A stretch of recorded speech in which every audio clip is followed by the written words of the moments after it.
मराठी भाषेतला अतिशय सुंदर सुरस असा ठेवा म्हणजे श्यामची आई हे पुस्तक। साने गुरुजींचं हे पुस्तक मराठी माणसाच्या किंवा मराठी साहित्य रसिकाच्या घरामध्ये सापडणारच।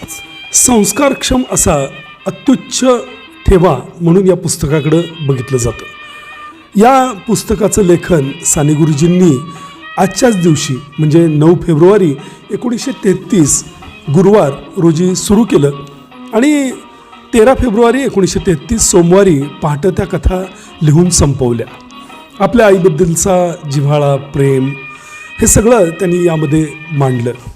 या सगळ्या त्यांच्या आयुष्यात घडलेल्या सत्यकथा साने गुरुजींनी नाशिकच्या तुरुंगात असताना लिहिल्या। मराठी साहित्य समृद्ध आणि संस्कारक्षम केलं।